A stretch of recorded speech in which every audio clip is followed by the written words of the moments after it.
एक शाम प्राची टीवी पर सीरियल देख रही होती है। तभी उसकी सास वहां आती है। अरे सीरियल में तो ऐसे मग्न है जैसे आज रात का खाना पड़ोसी आकर बनाएंगे। मुझे पता ही नहीं था आपने अपने बेटे की शादी पड़ोस में भी की हुई है। हैं? मतलब? मतलब इस घर में सारा काम बहू ही करती है, आप तो सिर्फ खर्राटे मारती हैं। अच्छा जी, फिलहाल तो तुम आराम फरमा रही हो, चलो जाओ, ये मेरे टीवी देखने का समय है। आहा, इसीलिए मुझे भगाया जा रहा है। सॉरी, अब तो बिल्कुल नहीं जाऊंगी। प्राची की इस बात पर दोनों सास बहू के बीच टीवी रिमोट के पीछे बच्चों जैसे छीना झपटी शुरू हो जाती है, जिसके बीच श्लोक भी काम से घर वापस आ जाता है। हाँ, आज मेरी चूहे बिल्ली की जोड़ी किस बात पर झगड़ रही है? अरे तेरे बीवी मुझे टीवी ही नहीं देखने दे रही। अरे तुम्हारी मम्मी मुझे खाना बनाने के लिए फोर्स कर रही है। अरे वाह, ऐसे बेतुके रीजन पर तो बच्चे भी झगड़ा नहीं करते। अरे मुझे कुछ मत बोल, सब इसने ही शुरू किया है। हाँ हाँ, जैसे आप तो बहुत दूध की धूली है ना। अरे बस, दोनों चुप। प्राची जाओ, खाने की तैयारी करो। और माँ तुम छोड़ो, तुम्हें क्या बोलूं, शांति से अपना सीरियल देखो, मुझे दोबारा लड़ने की आवाज सुनाई नहीं देनी चाहिए। ऐसा बोलकर श्लोक वहां से चला जाता है, जिसके पीछे पीछे प्राची भी कुछ न कुछ बड़बड़ाते हुए रसोई में चली जाती है। हाँ हाँ, सासू जी को तो कुछ बोलेंगे ही नहीं, बस मुझ पर ही हुक्म चलता है, खाना बनाओ, जैसे मैं इनके घर में खाना बनाने के लिए आई हूँ। इसी तरह शाम बीतती है और रात को श्लोक और प्राची की सास खाना खाकर सोने चले जाते हैं, लेकिन प्राची गुस्से में कुछ खाए बिना काम में ही लगी रहती है। इस घर में किसी को घंटा फिक्र नहीं पड़ता, मैं खाऊं या भूखी रहूं।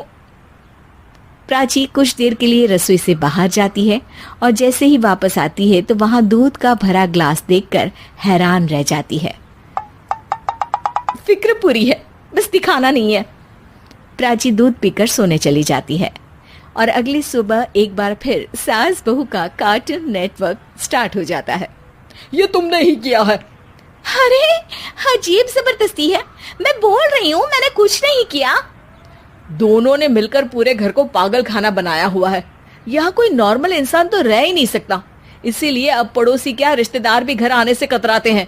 और सुन बेटे, तू भी चंगा, तेरी माँ भी चंगी, तेरी बीवी भी चंगी, रिश्तेदार। हाँ जी, आपको नहीं पता क्या, गंगाधर ही शक्तिमान है, रिश्तेदार ही। हाँ हाँ, बस समझ गया। कभी जानवरों जैसे लड़ेंगी तो कभी जुगलबंदी करेंगी। भाई मैं आप दोनों के बीच में नहीं फंसना चाहता। सास बहू की इस मन मौजी जोड़ी से परेशान होकर श्लोक अपना सिर खुजलाता वहां से चला जाता है। चलो अब मैं भी कीर्तन में जा रही हूँ। इस पर जैसे ही सास कमरे में अपना पर्स लेने जाती है तो वहां नाश्ते की प्लेट रखी देख मुस्कुराने लगती है और नाश्ता करके घर से बाहर निकलते हुए कुछ पैसे टेबल पर रख जाती है, जिसके कुछ देर बाद सिलेंडर वाला घर आता है। ओ मोरी मैया, मैं सिलेंडर के बारे में तो बिल्कुल भूल ही गई थी। घर खर्च के सारे पैसे भी मम्मी के पास है और श्लोक से बोला तो उल्टा 4 बात सुनाएंगे। प्राची ये सोच ही रही होती है कि अचानक उसका चेहरा चमक उठता है और वो घर में आकर इधर उधर देखने लगती है।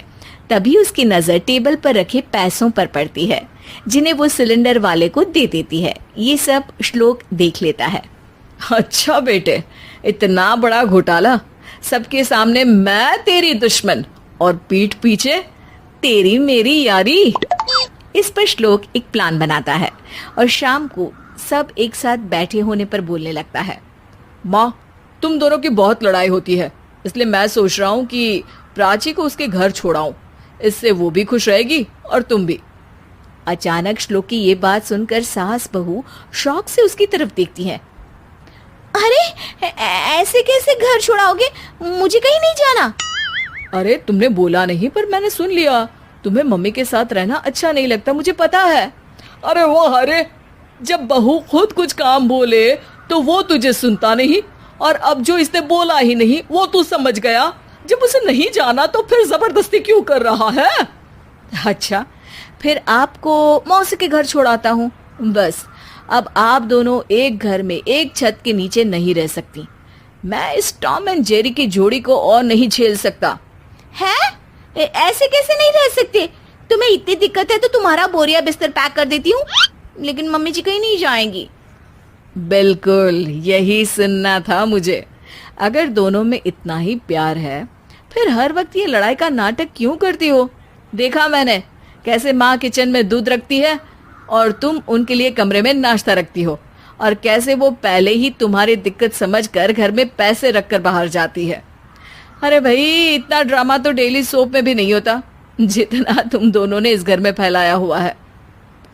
तू हमें टॉम एंड जेरी बोलता है ना, तो याद कर वो दोनों भी एक दूसरे को बाहर वालों की बुरी नजर से बचाने के लिए हमेशा सबके सामने लड़ते थे, लेकिन अकेले में दिक्कत के समय मदद भी तो करते थे।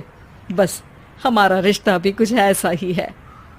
और वैसे भी अगर सास बहू में तू मैं नहीं होती तो दुनिया वालों को कहानियां कैसे मिलेंगी?